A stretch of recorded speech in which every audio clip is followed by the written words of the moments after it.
श्रीमद् भगवत गीता यथारूप अध्याय 13 प्रकृति पुरुष तथा चेतना।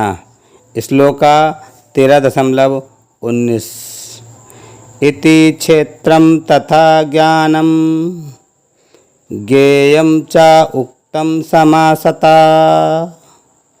मत भक्ता एतत् विज्ञाय मत भावाय उपपद्यते।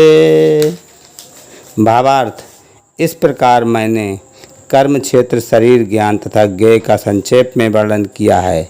इसे केवल मेरे भक्त ही पूरी तरह समझ सकते हैं और इस तरह मेरे स्वभाव को प्राप्त होते हैं। तात्पर्य, भगवान ने शरीर, ज्ञान तथा ज्ञेय का संक्षेप में वर्णन किया है। ये ज्ञान तीन वस्तुओं का है। ज्ञाता, ज्ञेय तथा जानने की विधि, ये तीनों मिलकर विज्ञान कहलाते हैं।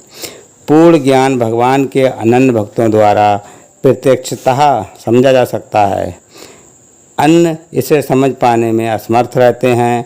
अद्वैतवादियों का कहना है कि अंतिम अवस्था में तीनों बातें एक हो जाती हैं, लेकिन भक्त इसे नहीं मानते। ज्ञान तथा ज्ञान के विकास का अर्थ है अपने आप को कृष्ण भावना अमृत में समझना। हम भौतिक चेतना द्वारा संचालित होते हैं, लेकिन ज्यों ही हम अपनी सारी चेतना कृष्ण के कार्यों में स्थानांतरित कर देते हैं और इसका अनुभव करते हैं कि कृष्ण ही सब कुछ हैं, तो हम वास्तविक ज्ञान प्राप्त कर सकते हैं। दूसरे शब्दों में, ज्ञान तो भक्ति को पूर्णतया समझने के लिए प्रारंभिक अवस्था है। 15वें अध्याय में इसको विशद व्याख्या की गई है।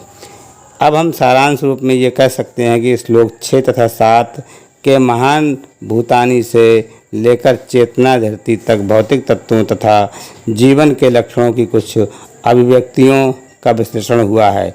ये सब मिलकर शरीर तथा कार्य क्षेत्र का निर्माण करते हैं तथा श्लोक 8 से लेकर 12 तक अमानित्वम से लेकर तत्वज्ञानार्थ दर्शनम तक कार्य क्षेत्र के दोनों प्रकार के ज्ञाताओं अर्थात आत्मा तथा परमात्मा के ज्ञान की विधि का वर्णन हुआ है।